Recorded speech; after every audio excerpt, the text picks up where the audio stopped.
ಇಡೀ ರಾಜ್ಯದ ಮಹಿಳೆಯರನ್ನ ಪ್ರತಿನಿಧಿಸೋದಕ್ಕೆ ಸಂಪುಟದಲ್ಲಿ ಒಬ್ಬ ಮಹಿಳಾ ಮಂತ್ರಿ ಕೂಡ ಇಲ್ಲ. ಇದು ನಾಚಿಕೆಗೇಡಿನ ವಿಚಾರ. ಇವಾಗ ತಾನೇ ನೋಡ್ತಾ ಇದ್ದೆ, ನಮ್ಮ ಟಿಕ್ಕರಲ್ಲಿ ಹೋಗ್ತಾ ಇತ್ತು, ಯುಟಿ ಖಾದರ್ ಅವರು ಹೇಳಿದಾರಂತೆ, ಮಾನ್ಯ ಆರೋಗ್ಯ ಸಚಿವರು, ಮಹಿಳೆಯರು ಮಾನಸಿಕ ಸಮಸ್ಯೆಗಳನ್ನು ಅನುಭವಿಸ್ತಾ ಇದ್ದಾರೆ, ಅವ್ರಿಗೆ ಮಾನಸಿಕವಾಗಿ ನಾವು ಧೈರ್ಯ ತುಂಬೋ ಕೆಲಸ ಮಾಡಬೇಕು, ಅದಕ್ಕೆ ನಾವು ಏನೇನು ಬೇಕು ಎಲ್ಲ ಕೆಲಸಗಳನ್ನ ಮಾಡ್ತೀವಿ, ಏನು ಆಕ್ಷನ್ ತಗೊಳ್ತೀವಿ ಅಂತ. ಫಸ್ಟ್ ನಿಮ್ಮ ಪಕ್ಷದ ಒಳಗಿರುವಂಥ ಮಹಿಳೆಯರ ಮಾನಸಿಕ ಸ್ಥಿತಿಗತಿಗಳನ್ನು ಅರ್ಥ ಮಾಡ್ಕೊಳ್ಳಿ. ಫಸ್ಟ್ ನಿಮ್ಮ ಮಹಿಳೆಯರ ಪಕ್ಷದಲ್ಲಿದ್ದಾರ, ನಿಮ್ಮ ಮಹಿಳೆಯರು, ಅವರಿಗೆ ಮಾನಸಿಕವಾಗಿ ಧೈರ್ಯ ಕೊಡುವಂಥ ಕೆಲಸ ಮಾಡಿ ಅಂತ ನಾನು ಯುಟಿ ಖಾದರ್ ಸೇರಿದಂತೆ DK ಶಿವಕುಮಾರ್ ಸೇರಿದಂತೆ ಹೇಳ್ತೀನಿ. ಆ party led by Sonia Gandhi ಅನ್ನುವಂಥ ದೊಡ್ಡ ಲೀಡರ್, ಅವರ ಒಂದು ಮಾರ್ಗದರ್ಶನದಲ್ಲಿ ಮುನ್ನಡೀತಾ ಇರುವಂತಹ ಕಾಂಗ್ರೆಸ್ ಪಕ್ಷದಲ್ಲಿ, ರಾಜ್ಯದಲ್ಲಿ ಇಷ್ಟೊಂದು ಬಹುಮತ ಕೊಟ್ಟು ಗೆಲ್ಸಿರುವಂಥ ಒಂದು ಕಾಂಗ್ರೆಸ್ ಪಕ್ಷದಲ್ಲಿ ಒಬ್ಬ ಮಹಿಳಾ ಮಂತ್ರಿ ಕೂಡ ಇಲ್ಲ ಅಂತಂದ್ರೆ ಇದಕ್ಕಿಂತ ನಾಚಿಕೆಗೇಡಿನ ವಿಚಾರ ಇನ್ನೊಂದೇನಾದ್ರೂ ಇದೆಯಾ? ಗೃಹಲಕ್ಷ್ಮಿ ಗ್ಯಾರಂಟಿ ಕೊಡ್ತೀವಿ ಅಂತ ಅಂದ್ರಲ್ಲ, ನಿಮ್ ಫಸ್ಟ್ ಮಂತ್ರಿ ಭಾಗ್ಯ ಕೊಡ್ರಿ, ಮಂತ್ರಿ ಗ್ಯಾರಂಟಿ ಕೊಡ್ರಿ. ನಿಮ್ಮ ಪಕ್ಷದಲ್ಲಿ ಮೊದಲು ನಿಮ್ಮ ಪಕ್ಷದಲ್ಲಿರುವಂತ ಮಹಿಳೆಯರ ಭಾವನೆಗಳನ್ನೇ ನೀವು ಅರ್ಥ ಮಾಡ್ಕೊಳಕ್ ಆಗ್ತಾ ಇಲ್ಲ. ನಿಮ್ಮ ಪಕ್ಷದಲ್ಲಿ ದುಡಿಯುವಂತ ಕೆಲಸ ಮಾಡುವಂತ ಮಹಿಳೆಯರಿಗೆ ನೀವು ಆದ್ಯತೆ ಕೊಡಕ್ ಆಗ್ತಾ ಇಲ್ಲ, ಅವರಿಗೆ ಸರಿಯಾದ ಸ್ಥಾನಮಾನ ಕೊಡಕ್ ಆಗ್ತಾ ಇಲ್ಲ. ಇನ್ನು ರಾಜ್ಯದ ಮಹಿಳೆಯರ ಬಗ್ಗೆ ನೀವು ಯಾವ ಮಟ್ಟದಲ್ಲಿ ಸ್ಥಾನಮಾನ ಕೊಡ್ತೀರಿ? ರಾಜ್ಯದ ಮಹಿಳೆಯರ ಮನಸ್ಥಿತಿಯನ್ನ ಏನ್ ಅರ್ಥ ಮಾಡ್ಕೊಳ್ತೀರಿ? ಸನ್ಮಾನ್ಯ DK ಶಿವಕುಮಾರ್ ಅವರೇ, ನನ್ನ ಡಿಬೇಟ್ ಅನ್ನ ಶುರು ಮಾಡೋಕ್ಕಿಂತ ಮುಂಚೆ ಒಂದು ಮಾತು ಹೇಳಕ್ ಇಷ್ಟಪಡ್ತೀನಿ ನಿಮ್ಗೆ. ನಿಮ್ಮ ಮಗಳು ಕೂಡ 2 ರಿಂದ 3 ಇನ್ಸ್ಟಿಟ್ಯೂಷನ್ಗಳನ್ನ ನೋಡ್ಕೊಳ್ತಾ ಇದ್ದಾರೆ. ನಿಮ್ಮ ಮನೆಯಲ್ಲೇ ವಿಮೆನ್ ಎಂಪವರ್ಮೆಂಟ್ಗೆ ಬೇಕಾದಷ್ಟು ಎಕ್ಸಾಂಪಲ್ಗಳಿದೆ. ಅಂಥದ್ರಲ್ಲಿ ನಿಮ್ಮ ಸಂಪುಟದಲ್ಲಿ ಒಬ್ಬ ಮಹಿಳಾ ಮಂತ್ರಿಯನ್ನ ನೀವು ಮಾಡಲಿಲ್ಲ ಅಂತಂದ್ರೆ ನಿಮ್ಮನ್ನ ನಾವು ಏನಂತ ಅಂದ್ಕೊಳ್ಬೇಕು ನನಗೆ ಅರ್ಥ ಆಗ್ತಾ ಇಲ್ಲ. ಇದ್ರ ಬಗ್ಗೆ ಸಂಪೂರ್ಣವಾಗಿ ಚರ್ಚೆ ಮಾಡ್ತಾ ಹೋಗ್ತೀನಿ. Let's go for breaking updates.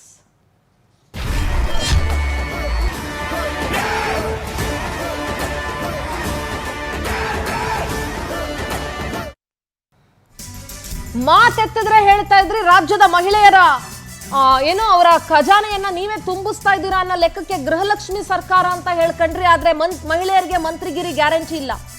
ಮಹಿಳೆಯರಿಗೆ ಶಕ್ತಿ ತುಂಬುವಲ್ಲಿ ರಾಜ್ಯ ಸರ್ಕಾರ ಸಂಪೂರ್ಣ ವಿಫಲ ಆಗಿದೆ. ಮೊದಲ ಹಂತ ಹಾಗೂ 2ನೇ ಹಂತದಲ್ಲೂ ಮಹಿಳಾ ಮಂತ್ರಿ ಇಲ್ಲ. It is such a shameful act. ಗೃಹ ಜ್ಯೋತಿ ಅಂತೆಲ್ಲ ಬಣ್ಣಿಸೋರು ಕಡೆಗಣಿಸಿದ್ ಯಾಕೆ? ಯಾವ ಜ್ಯೋತಿ ಬಗ್ಗೆ ಮಾತಾಡ್ತಾ ಇದ್ದೀರಿ ನೀವು? ಪಟ್ಟಿಯಲ್ಲಿದ್ದ ಗಾಯತ್ರಿ ಶಾಂತೇಗೌಡ ಅವರನ್ನ ಕೊನೆ ಕ್ಷಣದಲ್ಲಿ ಬಿಟ್ಬಿಟ್ರಿ ಯಾಕೆ? ವೈ?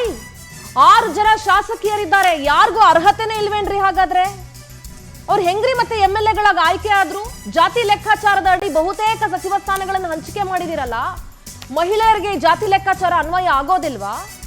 50% ಇರುವಂತ ಮಹಿಳೆಯರಿಗೆ ಯಾಕಿಲ್ಲ? ವೋಟಿಂಗ್ ಪರ್ಸೆಂಟೇಜ್ ತಗೊಂಡ್ರೆ 50% ಮಹಿಳಾ ಮತದಾರರಿದ್ದಾರ್ರಿ. ಕ್ಯಾಂಪೇನ್ ಮಾಡೋದಕ್ಕೆ ಹೆಣ್ಮಕ್ಳನ್ನ ಬಳಸ್ಕೊಳ್ತೀರಿ, ಬೀದಿ ಸುತ್ತೋದಕ್ಕೆ, ನಿಮ್ ಪರ ಮಾತಾಡೋದಕ್ಕೆ ಹೆಣ್ಮಕ್ಳನ್ನ ಬಳಸ್ಕೊಳ್ತೀರಿ.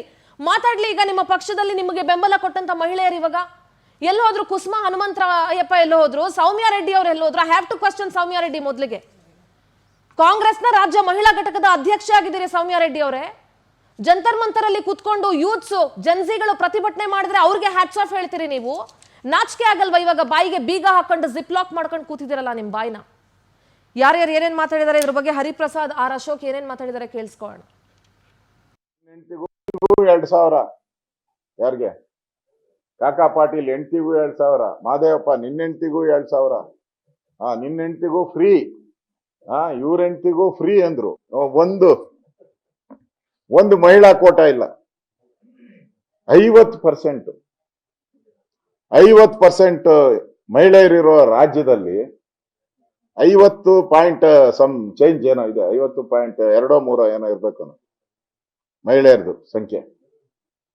ಇಷ್ಟಿರೋದ ಕಡೆ ಒಬ್ಬ ಮಹಿಳೆ ಕೊಡಕ್ ನಿಮ್ಗೆ ಯೋಗ್ಯತೆ ಇಲ್ಲ ಅಂತ ಹೇಳಿದ್ರೆ ನಿಮ್ ಯೋಗ್ಯತೆಗೆ ಏನ್ ಹಾಕ್ಬೇಕು? ಯೋಗ್ಯತೆಗೆ ಅಷ್ಟು ಬೆಂಕಿ ಹಾಕ ಅಂತ ಹೇಳ್ಬೇಕು. ಒಬ್ಬರು ಸಿಕ್ಕಿಲ್ವಾ ನಿಮ್ಗೆ? ಆ ಮುಸಲ್ಮಾನರು 11-12% ಇದ್ದಾರೆ ರಾಜ್ಯದಲ್ಲಿ. 4 ಜನ ಅಲ್ಲನಪ್ಪ? 3 ಇನ್ನೊಂದು ಬರ್ತಾ ಇದೆಯಲ್ಲ ಸಭಾಪತಿ. 11% ಇರೋರಿಗೆ 4 ಪೋಸ್ಟ್, 50% ಇರೋರಿಗೆ 0 ಪೋಸ್ಟ್. ಇದು ರಾಜ್ಯದ ಮಹಿಳೆಯರಿಗೆ ಮಾಡದಂತ ದ್ರೋಹ, ವಂಚನೆ. ಈಗ ಮಹಿಳೆಯರಿಗೆ ಅವಕಾಶ ನಾವು ಮಾಡ್ದಂಗೆ ಯಾರು ಮಾಡಿಕೊಟ್ಟಿಲ್ಲ. ಈಗಲೂ ಸಹ ಅವಕಾಶ ಇಲ್ಲ ಅಂತಲ್ಲ, ಒಂದು ಜಾಗ ಖಾಲಿ ಆಗಿದೆ. ನಾನೊಬ್ಬ ಕಾಂಗ್ರೆಸ್ ಪಕ್ಷ ಅಧ್ಯಕ್ಷನಾಗಿ ಮಹಿಳೆಯರಿಗೆ ಅವಕಾಶ ಮಾಡಿಕೊಡಿ ಅಂತಲೂ ನನ್ನ ಬೇಡಿಕೆನೂ ಇಟ್ಟಿದ್ದೀನಿ, ಒತ್ತಡನೂ ಮಾಡಿದ್ದೀನಿ, ಮನವಿನೂ ಮಾಡಿದ್ದೀನಿ. ಆದ್ದರಿಂದ ಭಾರತೀಯ ಜನತಾ ಪಾರ್ಟಿ ಸಬಲೀಕರಣ ಎಷ್ಟಿದೆ ಅಂತ ನಾವು ನೋಡಬೇಕು. ಅವರು ಎಷ್ಟು ಮಹಿಳೆಯರಿಗೆ ಅವಕಾಶಗಳು ಕೊಟ್ಟಿದ್ದಾರೆ ಅನ್ನೋದು ನೋಡಬೇಕು. 33% ನಾವು ಪಾಸ್ ಮಾಡಿದ್ದು ಸೋನಿಯಾ ಗಾಂಧಿ ಅವರು 2015 ಇಸ್ವಿನಲ್ಲಿ ಮಾಡಿದ್ರು. ಏನು ಭಾರತೀಯ ಜನತಾ ಪಾರ್ಟಿ ಅವ್ರು ಏನು ದೊಣ್ಣೆ ಹಿಡ್ಕೊಂಡು ಏನು ಕಾಯ್ತಾ ಇದ್ರಂತೆ? ದೊಣ್ಣೆ ಕೈಲಿ ಹಿಡ್ಕೊಂಡಿದ್ರು ಏನು ಕಾಯ್ತಾ ಇದ್ರಂತೆ? ಅದು ಯಾವ ಪ್ರಾಣಿ ಕಾಯ್ತಾ ನಾನು ಹೇಳಕ್ ಹೋಗೋದಿಲ್ಲ. ಈಗ ಸುಮ್ಮನೆ ಕಣ್ಣೊರ್ಸೋ ಕೆಲಸ ಮಾಡ್ತಾ ಇದ್ದಾರೆ. ನಮ್ಮ ಪಾರ್ಟಿನಲ್ಲಿ ಈಗಾಗಲೇ 33% ಅವ್ರಿಗೆ ನಾವು ಮೀಸಲಾತಿ ಇಟ್ಟಿದ್ವಿ ಮಹಿಳೆಯರಿಗೆ, ಪಾರ್ಟಿ ಪದಾಧಿಕಾರಿಗಳಿಗೆ. ಈಗಲೂ ಸಹ ಸಂಘಟನೆ ಸೃಜಾನ ಆಯಿತು, ಎಲ್ಲ ಜಿಲ್ಲೆನಲ್ಲೂ ಒಂದೊಂದು ಮಹಿಳೆಯರಿದ್ದಾರೆ. ಆ ಥರ ಇವ್ರು ಏನಾದರೂ ಮಾಡಿದಾರ ಕೇಳಿ ನೋಡಿ. ಇಲ್ಲ ಒಂದು ಹೇಳ್ತೀನಿ ಕೇಳಿ. ಅವ್ರ ಪ್ರಶ್ನೆಗೆ ಡೆಪ್ಟಿ ಚೇರ್ಮನ್ ನಾವು ಅನೌನ್ಸ್ ಮಾಡಿದ್ವಿ ಉಮಾಶ್ರೀ ಅವರಿಗೆ. ಇನ್ನೂ ಒಂದು ಖಾಲಿ ಇದೆ, ಯಾರು ಒಪ್ಕೊಳ್ಳಲ್ಲ. ಪಕ್ಷದ ನಿರ್ದೇಶನ ಎಲ್ಲರೂ ಸಹ ಒಪ್ಕೋಬೇಕಾಗುತ್ತೆ. ಈಗ ಮಹಿಳೆಯರಿಗೆ ಅವಕಾಶ, I don't know B K Hariprasad ಅವರು ಯಾವ ಅರ್ಥದಲ್ಲಿ ಇದನ್ನು ಮಾತಾಡ್ತಿದ್ದಾರೆ ಅಂತ. 33% ರಿಸರ್ವೇಶನ್ ಇಟ್ಟಿದ್ದೀವಿ ಅಂತ ಹೇಳ್ತಿರಲ್ಲ ಸ್ವಾಮಿ, ಎಲ್ಲಿಟ್ಟಿದ್ದೀರಿ ಸ್ವಲ್ಪ ತೋರಿಸ್ತೀರಾ? ಎಲ್ಲಿಟ್ಟಿದ್ದೀರಿ ಆ ರಿಸರ್ವೇಶನ್ ಅಂತ ಸ್ವಲ್ಪ ತೋರಿಸ್ತೀರಾ? ನಮ್ಮ ಪಕ್ಷದಲ್ಲಿ ಇಡೀ ರಾಜ್ಯದಲ್ಲಿ ಮಹಿಳೆಯರು, ಹೌದು ಮಹಿಳೆಯರಿದ್ದಾರೆ, ನಿಮ್ಮ ಪಕ್ಷಕ್ಕೋಸ್ಕರ ದುಡಿತಾ ಇರೋ ಮಹಿಳೆಯರಿದ್ದಾರೆ. ಏನ್ ಮಾಡಿದಿರಿ ಅವ್ರಿಗೆ? ಬಿಜೆಪಿ ಬಗ್ಗೆ ಮಾತಾಡ್ತೀರಿ. ಈ ಪರ್ಟಿಕ್ಯುಲರ್ ವಿಚಾರದಲ್ಲಿ Congress has not got any kind of moral or ethics to speak about BJP. BJP at least ಒಂದಷ್ಟು ಸ್ಥಾನಮಾನಗಳನ್ನು ಕೊಟ್ಟಿದೆ ಮಹಿಳೆಯರಿಗೆ, ಒಂದಷ್ಟು ಸ್ಥಾನಗಳನ್ನು ಕೊಟ್ಟಿದೆ. ನೀವೇನು ಕೊಟ್ಟಿದ್ದೀರಿ ನಿಮ್ಮ ಸರ್ಕಾರದಲ್ಲಿ? ಯಾವ ಸ್ಥಾನಮಾನ ಕೊಟ್ಟಿದ್ದೀರಿ? ಉಮಾಶ್ರೀ ಅವ್ರನ್ನ ನಾವು ಡೆಪ್ಯೂಟಿ ಚೇರ್ಮನ್ ಮಾಡಿದೀವಿ, ಇವಾಗ ಇನ್ನೊಂದು ಸೀಟ್ ಖಾಲಿ ಇಟ್ಕೊಂಡಿದೀವಿ. ಏನು ಭಿಕ್ಷೆ ಹಾಕ್ತೀರೇನ್ರಿ ಮಹಿಳೆಯರಿಗೆ? ಹೆಣ್ಮಕ್ಳಿಗೆ ಭಿಕ್ಷೆ ಹಾಕಕ್ಕೆ ಹೊರಟಿದ್ದೀರಾ ನೀವು? 2,000 ಭಿಕ್ಷೆ ಹಾಕಿದ್ದಾಯ್ತು, ಇವಾಗ ಒಂದು ಸೀಟ್ ಇದೆ, ಆ ಸೀಟ್ ಭಿಕ್ಷೆ ಹಾಕ್ತೀವಿ ಅಂತ. ನೋ, ಇದು ಡಿ ಕ್ಲಾಸ್ಗಿಂತ ಇನ್ನೂ ಡಿ ಗ್ರೇಡ್. ಇದು ಅಸಹ್ಯ. ಇದು ನಾನು ಆಗ್ಲೇ ಹೇಳಿದ್ನಲ್ಲ, ಆ party led by Sonia Gandhi ರೀ. ಒಬ್ಬ ಮಹಿಳಾ ನಾಯಕಿಯರೇ ಮುನ್ನಡೆಸ್ಕೊಂಡು ಬಂದಂತ ಕಾಂಗ್ರೆಸ್ ಪಕ್ಷದಲ್ಲಿ ಇವತ್ತೊಬ್ಬ ಮಹಿಳಾ ಮಂತ್ರಿ ಇಲ್ಲ ರಾಜ್ಯದಲ್ಲಿ ಅಂತಂದ್ರೆ ಎಷ್ಟು ಕುದಿಯುತ್ತೆ ಅಂತಂದ್ರೆ ಅಷ್ಟು ಕುದಿಯುತ್ತೆ. ಇಷ್ಟೊಂದು ಕಡೆಗಣಿಸ್ತೀರಾ ನೀವು ಮಹಿಳೆಯರನ್ನ? ಇವಾಗ ಇದು ನಿಮ್ ಸೋನಿಯಾ ಗಾಂಧಿಗೂ ಪ್ರಿಯಾಂಕಾ ಗಾಂಧಿಗೂ ಕಾಣಿಸ್ತಾ ಇಲ್ವಾ? ಇದು ಒಂದೇ ಒಂದು ಸಚಿವ ಸ್ಥಾನ ನೀಡದೆ ಮಹಿಳಾ ಶಾಸಕಿಯರನ್ನ ನಿರ್ಲಕ್ಷ್ಯ ಮಾಡಿದಿರಲ್ಲ. ನಾಚಿಕೆ, ಮಾನ, ಮರ್ಯಾದೆ ಏನಾದ್ರೂ ಇದೆ? ಹೆಂಗ್ರಿ ಮುಖ ತೋರಿಸ್ತೀರಿ ನೀವು ನಿಮ್ಮ ಮನೇಲಿ ಹೆಂಗಸರುಗಳಿಗೆ? ಖಾಲಿ ಇರೋ ಒಂದು ಸ್ಥಾನಕ್ಕೆ ಇದೀಗ ಶಾಸಕಿಯರ ಮಧ್ಯೆ ಪೈಪೋಟಿ ನಡೀತಾ ಇದೆ. And the great Soumya Reddy ಅವರು ಬೈಕ್ ಜಿಪ್ ಹಾಕೊಂಡು ಕೂತಿದ್ದಾರೆ. ಯಾಕೆ ಮೇಡಮ್? ಈಗ ಮಾತಿಲ್ವಾ ನಿಮ್ಗೆ? ಮಹಿಳೆಯರ ಪರವಾಗಿ ಮಾತಾಡೋದಕ್ಕೆ ಧ್ವನಿ ಇಲ್ವಾ? ಅಂಡ್ ಪ್ರಿಯಾಂಕಾ ಗಾಂಧಿ ಅವರು ಲೋಕಸಭೆಯಲ್ಲಿ ಮುಂಚೂಣಿಯಲ್ಲಿದ್ದಾರೆ. ಈಗ ರಾಜ್ಯದಲ್ಲಿ ಕಾಂಗ್ರೆಸ್ ಪಕ್ಷದ ನಾಯಕಿಯರಂತೂ ಮೌನಕ್ಕೆ ಜಾರು ಬಿಟ್ಟಿದ್ದಾರೆ. ಎಷ್ಟೋ ಜನಕ್ಕೆ ಫೋನ್ ಮಾಡಿದ್ರೆ ಫೋನೇ ರಿಸೀವ್ ಮಾಡಲ್ಲ. They are scared. ಎಲ್ಲಿ ಮಾತಾಡ್ಬಿಟ್ರೆ ನಮ್ಗೆ ಕೊಡುವಂತ ಸ್ಥಾನ ತಪ್ಪು ಹೋಗ್ಬಿಡುತ್ತೋ ಅಂತ ದೇ ಆರ್ ಸ್ಕೇರ್ಡ್. ಲಿಟ್ರಲಿ 33% ಕೊಡೋದಿರ್ಲಿ, ನಿಮ್ ಯೋಗ್ಯತೆಗೆ ಒಂದು ಸ್ಥಾನ ಕೊಟ್ಟಿಲ್ಲ ನೀವು. 224 ಶಾಸಕರ ಬಲ ಇದೆ, 33 ಸಚಿವ ಸ್ಥಾನಗಳಿದಾವೆ. ಅದರಲ್ಲಿ ಒಂದು ಸ್ಥಾನ ಕೊಡಕ್ಕೆ ಇಷ್ಟೊಂದು ಕಂಜು ಸ್ಥಾನನ?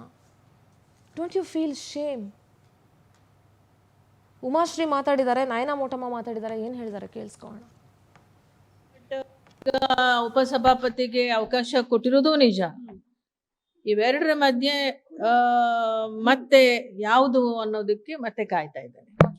ಈಗ ಒಂದು ಮಹಿಳಾ ಕೋಟಾ ಇತ್ತು ಮೇಡಮ್, ಅದನ್ನು ಹೋಲ್ಡ್ ಮಾಡಿದ್ದಾರೆ.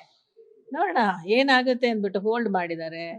ನಾನು ಕೂಡ ಆಕಾಂಕ್ಷಿ ಅನ್ನೋದಿತ್ತು, ಈಗ ಉಪಸಭಾಪತಿ ಮಾಡಿದ್ದಾರೆ. ಮತ್ತೇನ್ ತೀರ್ಮಾನ ತಗೊಳ್ತಾರೆ ನೋಡೋಣ. ಪಾರ್ಟಿ ಖಂಡಿತವಾಗ್ಲೂ ಆಕಾಂಕ್ಷಿ. ನಮ್ಮ ಪಕ್ಷ ನನಗೆ ಅವಕಾಶ ಮಾಡಿಕೊಡ್ಬೋದು ಅನ್ನೋ ನಿರೀಕ್ಷೆ ಇದೆ. ಅದ್ರ ಮೇಲೂ ಪಕ್ಷ ಏನ್ ತೀರ್ಮಾನ ಮಾಡುತ್ತೋ ಅದನ್ನ ನಾನು ಸ್ವೀಕಾರ ಮಾಡ್ಲೇಬೇಕಾಗತ್ತೆ. ಯಾವ ಕಾರಣಕ್ಕೆ ಅಂತ ಹೇಳ್ರಿ, ಪಕ್ಷದಲ್ಲಿ ದುಡ್ದಿರ್ತಕ್ಕಂಥದ್ದು, ನಿಷ್ಠೆಯಿಂದ ಕೆಲಸ ಮಾಡಿರ್ತಕ್ಕಂಥದ್ದು, ಇದಕ್ಕಿಂತ ಇನ್ನೇನ್ ಬೇಕಾಗಿರುತ್ತೆ ನಿಮ್ಗೆ? ನಾವೊಂದು 3 ಸಚಿವರು ಕೊಡಬಹುದು ಅಂತ ಬಹಳ ನಿರೀಕ್ಷೆ ಮಾಡಿದ್ವಿ, ಕೇಳಿದ್ವಿ. ಬಟ್ ಒಳಗೆ ಈ ವರಿಷ್ಠರು ಹಂತದಲ್ಲಿ ಯಾವ ಒತ್ತಡಗಳು, ಯಾಕೆ ಈ ರೀತಿ ಮಹಿಳಾ ಸಚಿವ ಸ್ಥಾನಗಳು ಬಲಿಯಾದವು ಅದು ನನಗೆ ಗೊತ್ತಿಲ್ಲ. ಅದನ್ನ ನೀವು ಅವರಲ್ಲೇ ಕೇಳಿ ತಿಳ್ಕೊಳ್ಳೋದು ಒಳ್ಳೇದು. ಎಲ್ಲರಿಗೂ ನಮ್ಮಿಂದಾದಿಯಾಗಿ ಎಲ್ಲರಿಗೂ ಕೂಡ ಮಹಿಳೆಯರಾಗಿ ಅವಕಾಶ.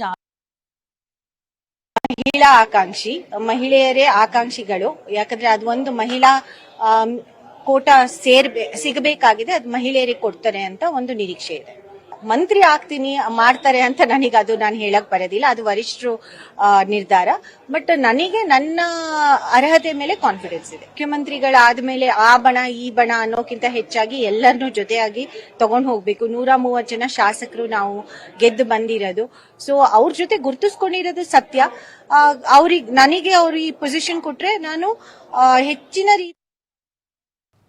ನೋಡ್ರಿ, ಮಹಿಳೆಯರು ರಾಜಕೀಯಕ್ಕೆ ಯಾಕೆ ಸೇರ್ತಾರೆ ಗೊತ್ತಾ? ಏನೋ ಒಂದು ಮಾಡಬೇಕು, ನಾವು ರಾಜಕಾರಣದಲ್ಲಿ ಗುರುತಿಸ್ಕೊಳ್ಬೇಕು. ಎಷ್ಟೋ ಜನ ಹೆಣ್ಮಕ್ಳ ಮನೆಯಲ್ಲಿ ವಿರೋಧ ಇರುತ್ತೆ ಮಹಿಳೆಯರ ರಾಜಕೀಯಕ್ಕೆ ಸೇರಕ್ಕೆ. ಯಾಕೆ ಗೊತ್ತಾ? ಇಂಥ ದರಿದ್ರ ವ್ಯವಸ್ಥೆಯನ್ನು ನೋಡಿ, ಇಂಥ ಕೀಳ್ಮಟ್ಟದ ವ್ಯವಸ್ಥೆಯನ್ನು ನೋಡಿ ಎಷ್ಟೋ ಜನ ಹೆಣ್ಮಕ್ಳನ್ನ ರಾಜಕೀಯಕ್ಕೆ ಬರೋದು ಬೇಡ ಅಂತಾರೆ ಮನೆಗಳಲ್ಲಿ. ಅಮ್ಮ ಅಕ್ಕ ಅಂದ ಹಿಡಿದು ಕೆಟ್ಟ ಕೊಳಕ ಭಾಷೆಗಳನ್ನು ಮಹಿಳಾ ರಾಜಕಾರಣಿಗಳು ಕೇಳಿಸ್ಕೊಂಡಿರೋದು ಎಷ್ಟೋ ಎಕ್ಸಾಂಪಲ್ಗಳಿದೆ. 3 ಬಿಟ್ಟು ಅವರನ್ನ ನಡೆಸ್ಕೊಂಡಿರೋ ಉದಾಹರಣೆಗಳು ಬೇಕಾದಷ್ಟಿದೆ. ಅಷ್ಟಾದ್ರೂ ತಿಂಗಳ ಮುಟ್ಟಿನ ನೋವನ್ನು ಅನುಭವಿಸ್ಕೊಂಡು ಸಮೇತ ಅವರು ರಾಜಕೀಯಕ್ಕೆ ಬಂದು ಸಮಾಜ ಸೇವೆಯಲ್ಲಿ ತೊಡಗಿಸ್ಕೊಂಡು, ಪಕ್ಷ ಸಂಘಟನೆಯಲ್ಲಿ ತೊಡಗಿಸ್ಕೊಂಡು, ಹಗಲು ರಾತ್ರಿ ಅನ್ನದೇ ನಿಮ್ಮಗಳ ಕ್ಯಾಂಪೇನ್ ಮಾಡಿ, ನಿಮ್ಮ ಹೆಸರು ಹೇಳಿ, ನಿಮಗೆ ಬಾವುಟ ಕಟ್ಟಿ ನಿಮ್ಗೆಲ್ಲ ಸೇವೆಗಳನ್ನು ಮಾಡ್ತಾರಲ್ಲ. ಇಂಥ ಪಕ್ಷಕ್ಕೋಸ್ಕರ ಅವರ ತನು ಮನ ಮತ್ತು ಮನೆಯಲ್ಲಿ ಪುಟ್ ಮಕ್ಕಳನ್ನ ಬಿಟ್ಬಿಟ್ಟು ಬಂದು ನಾವು ಪಕ್ಷಕ್ಕೋಸ್ಕರ ಏನಾದರೂ ಮಾಡಬೇಕು, ಗುರುತಿಸ್ಕೊಳ್ಬೇಕು ಅಂತ ಬರ್ತಾರಲ್ಲ.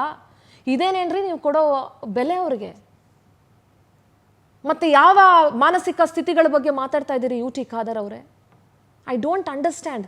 ಕಾಂಗ್ರೆಸ್ಸಲ್ಲಿರುವಂಥ ಗಂಡಸರಿಗೆ ಇಷ್ಟೊಂದು ಕೊಳಕು ಮನಸ್ಥಿತಿ ಇದೆ ಅಂತ ನನಗೆ ಗೊತ್ತಿರಲಿಲ್ಲ. I am so sorry to say this. ನಿಮ್ಮಲ್ಲಿ ಯಾರೂ ನಿಮ್ಮ ಸ್ಥಾನಗಳನ್ನು ತ್ಯಾಗ ಮಾಡಕ್ಕೆ ರೆಡಿ ಇಲ್ಲ. ಆ್ಯಂಡ್ DK ಶಿವಕುಮಾರ್ ಅವರೇ, ನಿಮ್ಮ ಮಗಳೇ 2-3 ಇನ್ಸ್ಟಿಟ್ಯೂಷನ್ ನಡೆಸಬೇಕಾದ್ರೆ ನಿಮ್ಮ ಶಾಸಕಿಯರ ಕೈಲಿ ಎಜುಕೇಷನ್ ಡಿಪಾರ್ಟ್ಮೆಂಟ್ ನಡೆಸೋಕ್ಕಾಗಲ್ಲ. Why it is always women and child? ಮಾತಾಡ್ತೀನಿ, ಇದ್ರ ಬಗ್ಗೆ ಚರ್ಚೆ ಮಾಡ್ತೀನಿ. ಚರ್ಚೆಯಲ್ಲಿ ನಮ್ಮ ಜೊತೆಗೆ ಆಮ್ ಆದ್ಮಿ ಪಕ್ಷದ ವಕ್ತಾರರು ಉಷಾ ಮೋಹನ್ ಇದ್ದಾರೆ. ಉಷಾ, ನಮಸ್ತೆ, ಕಾರ್ಯಕ್ರಮಕ್ಕೆ ಸ್ವಾಗತ. ನಮಸ್ತೆ. ಬಿಜೆಪಿ ವಕ್ತಾರರು ಶ್ರೀವಲ್ಲಿ ಅವರು ಜಾಯ್ನ್ ಆಗಿದ್ದಾರೆ. ಶ್ರೀವಲ್ಲಿ, ನಮಸ್ತೆ, ಕಾರ್ಯಕ್ರಮಕ್ಕೆ ಸ್ವಾಗತ. ಕಾಂಗ್ರೆಸ್ ವಕ್ತಾರರು ವೀಣಾ ಕಾಶಪ್ಪನವರಿದ್ದಾರೆ. ವೀಣಾಜಿ, ನಮಸ್ತೆ, ಕಾರ್ಯಕ್ರಮಕ್ಕೆ ಸ್ವಾಗತ. ನಮಸ್ತೆ. ನಮಸ್ತೆ. ನಾನು ಮೊದಲಿಗೆ ವೀಣಾ ಅವ್ರ ಹತ್ರನೇ ಮಾತಾಡ್ತೀನಿ, ಯಾಕೆಂದ್ರೆ ಕಾಂಗ್ರೆಸ್ ಪಕ್ಷದವರೇ ಆಗಿರೋದ್ರಿಂದ ಅವರು ಕೂಡ ಒಂದು ರೀತಿಯ ಸಂತ್ರಸ್ತರೆ ನನಗೆ ತಿಳಿದಂತಹ ಮಟ್ಟದಲ್ಲಿ. ಯಾಕೆಂದ್ರೆ she is very capable women. ನಾನು ನೋಡ್ದಂಗೆ ವೀಣಾ ಅವರೇ, ಫಸ್ಟ್ ಆಫ್ ಆಲ್ ಕಂಗ್ರ್ಯಾಚುಲೇಷನ್ಸ್. ನಿಮ್ಮ ಮನೆಯವರನ್ನ ಮಂತ್ರಿಯಾಗಿ ಆಯ್ಕೆ ಮಾಡಿದೆ ಪಕ್ಷ ಮತ್ತು ಸರ್ಕಾರ. ಅದಕ್ಕೆ ನಿಮಗೆ ಕಂಗ್ರ್ಯಾಚುಲೇಷನ್ಸ್ ಹೇಳಕ್ ಇಷ್ಟಪಡ್ತೀನಿ. ಆದರೆ ಒಬ್ಬ ಮಹಿಳೆಗೂ ಸ್ಥಾನ ಕೊಡ್ಲಿಲ್ವಲ್ಲ ವೀಣಾ ಅವರೇ, ನಿಮ್ಮ ಮೊದಲ ರಿಯಾಕ್ಷನ್ ಏನ್ ಇದಕ್ಕೆ? ಖಂಡಿತವಾಗ್ಲೂ ಕೊಡ್ತಾರೆ ಅನ್ನೋ ಒಂದು ಭರವಸೆ ನನಗಿದೆ. ಮಹಿಳೆಗೆ ಅಂತಾನೆ ಒಂದು ಏನು ಸ್ಥಾನವನ್ನ ಮೀಸಲಿಟ್ಟಿದ್ದಾರೆ.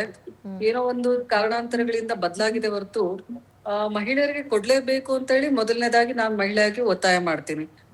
ಇವತ್ತಿರುವಂತ ಶಾಸಕರಲ್ಲೇ ಯಾರಿಗೆ ಅವಕಾಶವನ್ನು ಸಿಕ್ಕಿಲ್ವೋ ಹೊಸಬ್ರಿಗೆ ಒಂದು ಅವಕಾಶವನ್ನ ಕೊಟ್ರೆ ಅವರು ಕೂಡ ಏನಾದ್ರು ಮಾಡೋದಕ್ ಸಾಧ್ಯ ಆಗುತ್ತೆ. ಕೊಡ್ಬೇಕು ಅನ್ನುವಂಥದ್ದು ಒಂದು ಒತ್ತಾಯ ಮಾಡಿ, ಜೊತೆಗೆ ಖಂಡಿತವಾಗ್ಲೂ ಮಹಿಳೆಯರಿಗೆ ಅವಕಾಶವನ್ನ ನೀಡ್ತಾರೆ ಅನ್ನೋ ಭರವಸೆನೂ ಕೂಡ ನನಗಿದೆ.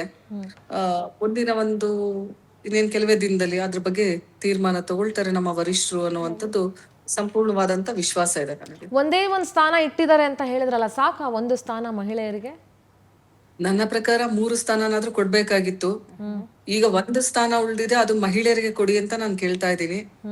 ಇರುವಂತ ಶಾಸಕರ ಸಂಖ್ಯೆನೂ ಕೂಡ ಮುಂದಿನ ದಿನಮಾನದಲ್ಲಿ ಹೆಚ್ಚಾದಷ್ಟು ನಾವು ಬೇಡಿಕೆಗಳನ್ನ ಹೆಚ್ಚಾಗಿ ಇಡಬಹುದು.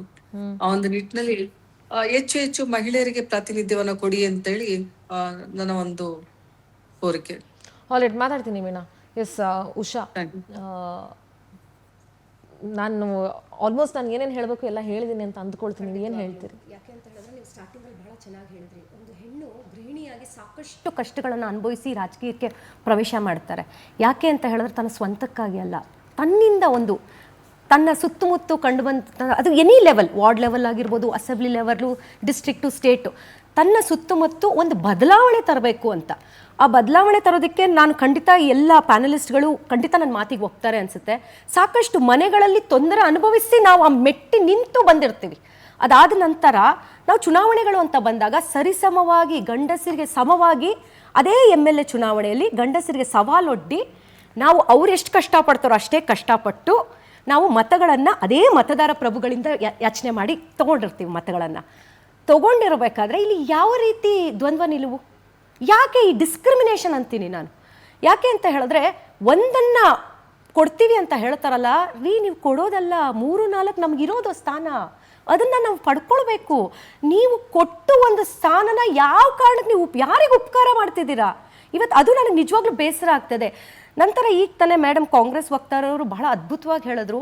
ಮೇಡಮ್, ಐ ಹಾರ್ಟಿಲಿ ಕಂಗ್ರ್ಯಾಚುಲೇಟ್ ಫಸ್ಟ್, ನಿಮ್ಮ ಮನೆಯಲ್ಲೂ ಕೂಡ ನಿಮಗೆ ಒಂದು ಕ್ಯಾಬಿನೆಟ್ ಮಿನಿಸ್ಟ್ರಿ ಬಂದಿದೆ. ಆದರೆ ಯಾರಾದರೂ ಒಬ್ಬರು ತ್ಯಾಗ ಮಾಡೋದಕ್ಕಾಗಲ್ವಾ ಹೆಣ್ಮಕ್ಳಿಗೆ? 3 ಸೀಟ್ ಕೊಡಬೇಕು ಅಂತ ನೀವೇ ಹೇಳಿದ್ರಿ. ಒಂದು ವೇಳೆ ನಾನು ನಿಮ್ಮನ್ನು ನೇರವಾಗಿ ಪ್ರಶ್ನೆ ಮಾಡ್ತೀನಿ, ಒಂದು ವೇಳೆ ಯಾರಾದರೂ ಇಬ್ಬರು ತ್ಯಾಗ ಮಾಡಿಬಿಟ್ಟು ಕೊಡ್ರಿ ನೋಡೋಣ, ಯಾರಾದರೂ ಗಂಡಸರು ಇಬ್ಬರು ಸಚಿವರು ತ್ಯಾಗ ಮಾಡಿಬಿಟ್ಟು ಕೊಡ್ರಿ ಹೆಣ್ಮಕ್ಳಿಗೆ. ಬಹಳ ಅದ್ಭುತವಾಗಿ ಭಾಷಣಗಳನ್ನು ಮಾಡ್ತಿರಲ್ಲ, ಮಹಿಳಾ ಸಬಲೀಕರಣ, ಮಹಿಳಾ ಸಮಾನತೆ. ಐ ಥಿಂಕ್ ಕಾಂಗ್ರೆಸ್ ಐಡಿಯಾಲಜಿನೇ ಅದೇ ಅಲ್ವಾ? ನೀವೀಗ ವಿಭಿನ್ನವಾಗಿ ನಿಮ್ಮ ಐಡಿಯಾಲಜಿಗೆ ವಿಭಿನ್ನವಾಗಿ ಹೋಗ್ತಿದ್ದೀರಿ ಅಂತ ಅನ್ನಿಸ್ತಿಲ್ವಾ? ಇವತ್ತು ನೀವು ಮಾಧ್ಯಮಕ್ಕೆ ಈಗ ಮಾತಾಡ್ತಿದ್ದೀರಾ ಮೇಡಮ್, ನಿನ್ನೆ ನಿಮ್ಮದು ಅನೌನ್ಸ್ಮೆಂಟ್ ಆದ ಕೂಡಲೇ ನಿಮಗೆ ಬೇಸರ ಅನ್ನಿಸ್ಲಿಲ್ವಾ? ಮಹಿಳೆಯಾಗಿ ಧ್ವನಿ ಎತ್ತಬೇಕಾಗಿದ್ದು ಆಗ. ನಾನು ನಿಮ್ಮನ್ನು ನೇರವಾಗಿ ಕೇಳ್ತೀನಿ, ನೀವು ನಿಜವಾಗ್ಲೂ ಈಗ ನೀವು ಪವರಲ್ಲಿ ಇದ್ದೀರಾ, ಸೊ ನೀವು ಯಾಕೆ ಕೇಳಬಾರ್ದು? ಇಬ್ಬರು ಶಾಸಕರು ಯಾರು ಜೆಂಟ್ಸು, ನೀವು ಮೇಲ್ ಶಾಸಕ ಇದು ಸಚಿವರಾಗಿದ್ದಾರೆ, ಇಬ್ಬರಿಗೆ ಕೊಡ್ರೆ ಸ್ಯಾಕ್ರಿಫೈಸ್ ಮಾಡಿ, ಅದ್ರಲ್ಲಿ ಏನೂ ತಪ್ಪೇನಿಲ್ಲ. ನೀವು ಯಾರಿಗೂ ಉಪಕಾರ ಮಾಡ್ತಿಲ್ಲ. ಅಷ್ಟೇ ಅಲ್ಲ, ಎಲ್ಲಾ ಪಕ್ಷದಲ್ಲೂ ಕೂಡ, ಬೇರೆ ಪಕ್ಷಗಳಲ್ಲೂ ಕೂಡ ಇವತ್ತು ಮಹಿಳೆಯರ ಬಗ್ಗೆ ಒಂದು ಅಸಾಢ್ಯ ನಡೀತಾ ಇದೆ. ಇವತ್ತು ಏನು ಧ್ವನಿ ಎತ್ತಿಲ್ಲ ಅಂತಲ್ಲ, ಖಂಡಿತವಾಗ್ಲೂ ಯಾವತ್ತಿಗೂ ಕೂಡ ಮಹಿಳೆಯರ ಪರವಾಗಿ ಇರುವಂತವಳು ನಾನು. ಮಹಿಳೆಯರಿಗೆ ನಿನ್ನೆ ಕೊಡ್ಬೇಕಾಗಿತ್ತು, ನಿನ್ನೆ ತಡರಾತ್ರಿ ಒಂದು ಇದನ್ನ ಮುಗ್ದಿದ್ರಿಂದ ಬಹಳಷ್ಟು ನಾನು ಬೇರೆ ಕಡೆ ಚರ್ಚೆ ಮಾಡಿದೀವಿ. ಕೊಡ್ತಾರೇನೋ ಅಂತ ಭರವಸೆ ನನಗಿದೆ. 1 ಸೀಟ್ ಕೊಡ್ತಾರೆ ಅನ್ನೋ ಭರವಸೆ ಇದೆ. ಅದು ಇನ್ನ 3 ಆಗಿದ್ರೆ ಚೆನ್ನಾಗಿರ್ತಿತ್ತು ಅಂತೇಳಿ ನಂದು ಕೂಡ ಅಭಿಪ್ರಾಯ.